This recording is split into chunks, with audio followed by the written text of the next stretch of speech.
Hello guys, welcome back to the channel. Got something a little different today from a Honda or Pontiac. What I got here is my Massey Ferguson 240 tractor. It's got a 3-cylinder Perkins engine, 49 horsepower. Thing, every time you turn that key, this thing cranks within 2 or 3 turns. No matter if it's been sitting out in the snow. I hadn't cranked it in 7 or 8 months. Once you get it to crank, that diesel engine fires up every time. But getting it to crank right now is part of the problem. Kind of get in here and show you what we're looking at. This is the starter on this. You can see up here, these are all repairs I did not make. So I'm not sure.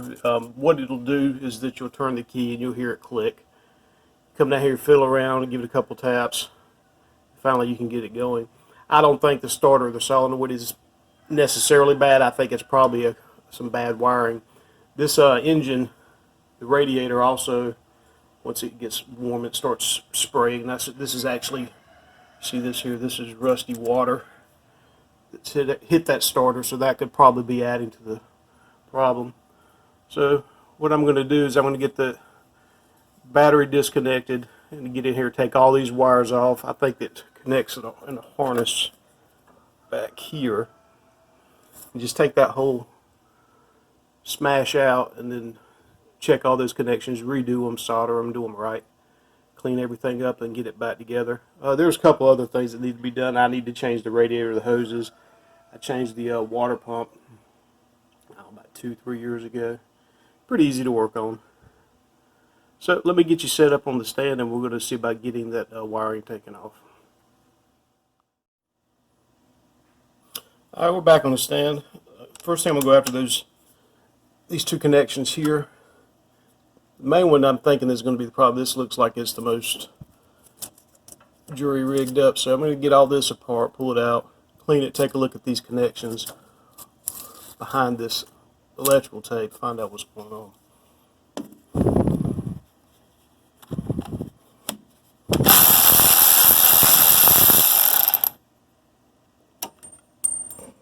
And it wouldn't be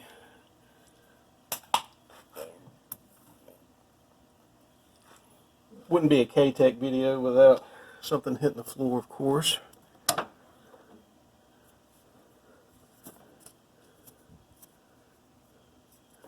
Alright, yeah, there's a bunch of gunk back here, all these hooked together. Yeah, this here is probably going to be part of most of the problem, I hope anyway. There we go.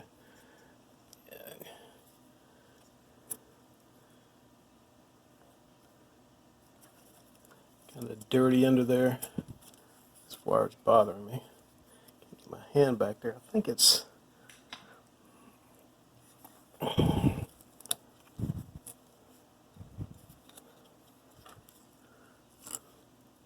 Oh, I see.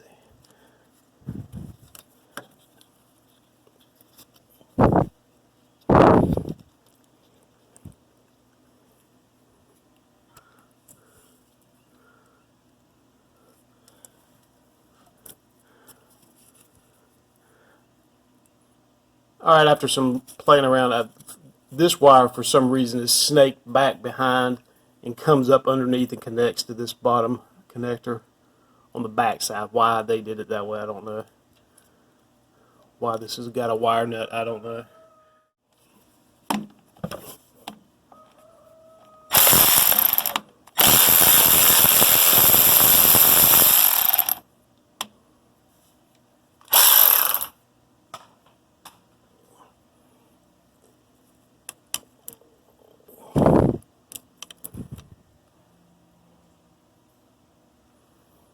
Now, and whoever's been in here assembled this, why they were around the back with that, I don't know.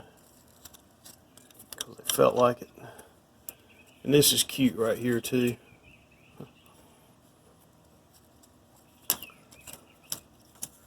Alright, I'll move you over. black tape off, see what we're looking at under here.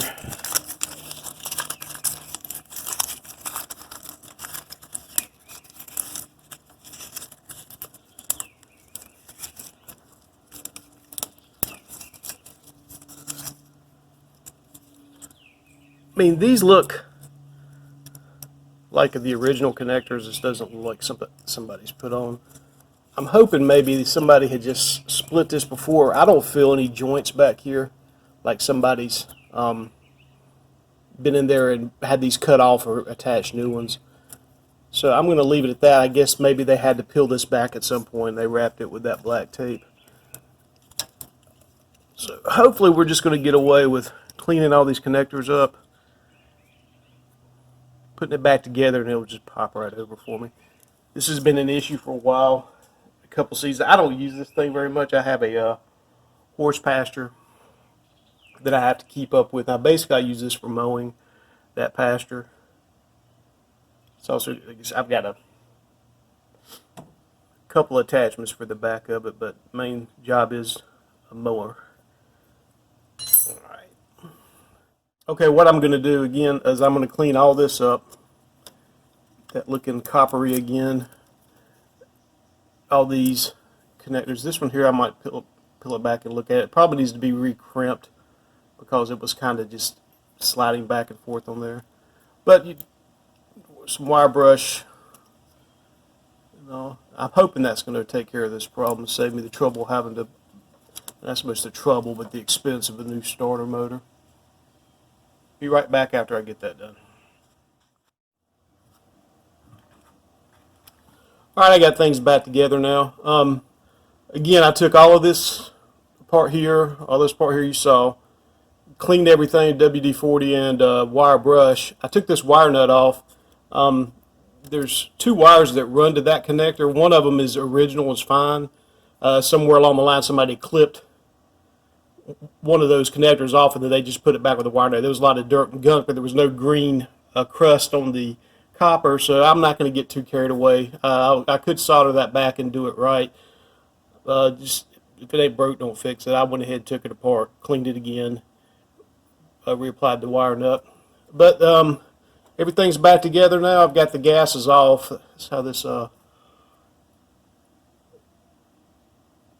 That's how this machine turns on and off. It has a kill switch for the gas. So I'm going to just turn the key. Everything's in neutral. See what we got.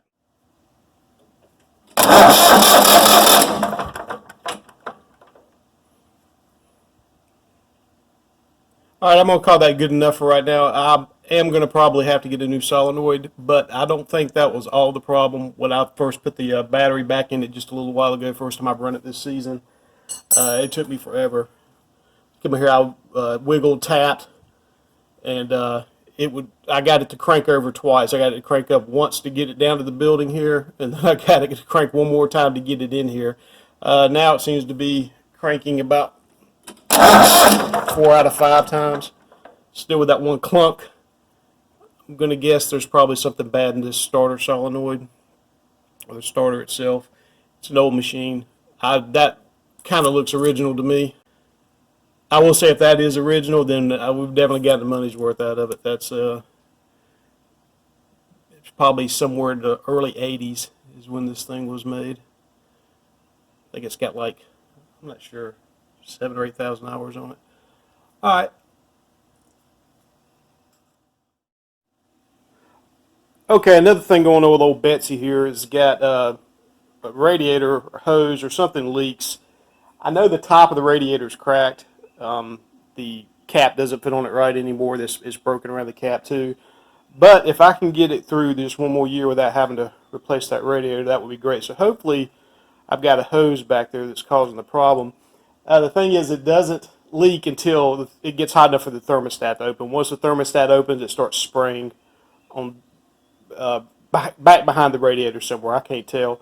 The thing about these Masseys, have these 3 nuts here, 3 on the other side, and then it's got a pivot just under that red bolt hole where it's missing a bolt, and then the whole cowl will tip over and you can get to the engine and all. So I'm going to get those bolts out. We're going to get the cowl raised up and see what we got. See if I can't pinpoint exactly where that leak's coming from. See if I can limp it through another season.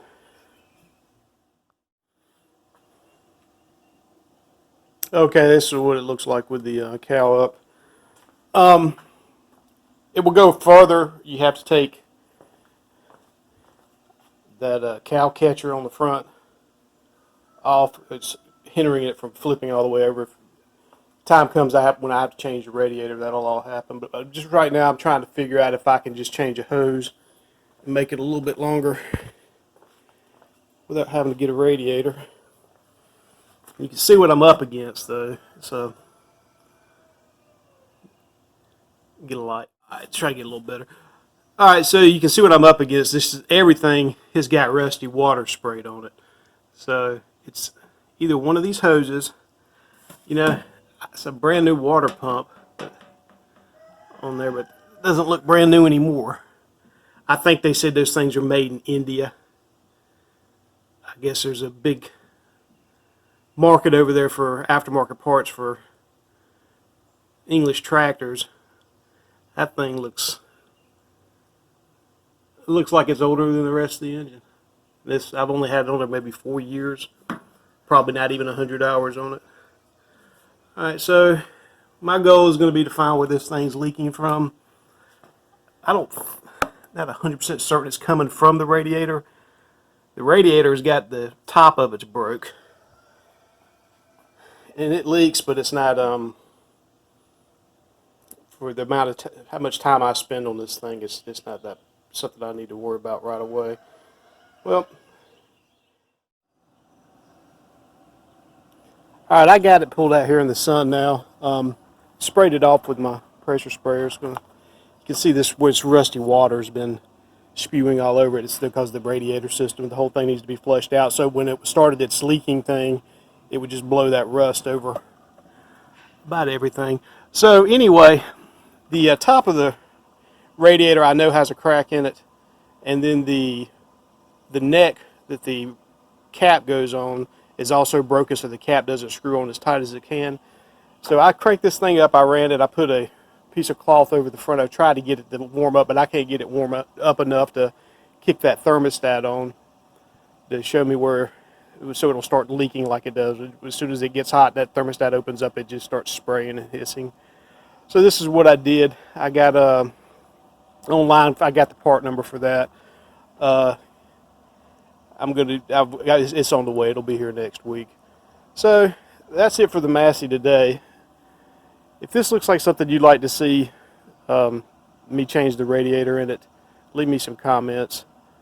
I'll get to that next week. It's going to happen one way or the other. It'll be just as easy to set the camera up if that's some information that somebody needs. It's not a lot to it. Once that cowl, which I take that cowl catcher, I guess what they used to call those on front of a train, a little bump on the front. Push brush out of the way is basically what that's for. That comes off, and then that cowl will actually tilt all the way down, and then that radiator and all the parts are right there. It's really easy. So again, if that's something you'd like to see, give me a like and leave a comment. And if you're liking the channel's content so far, please be sure to subscribe, and I'll have some new content out for you shortly. And I have to show this off before I go today. This is my new pellet grill.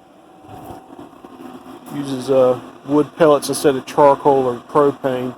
A friend of mine I work with turned me onto this thing, and this is what I've got in here today. Yep, that is a nice butt. That's going to cook for about 6 hours, and it's going to fall off that bone. I'm about 2 hours in now. All right, guys. Thanks again.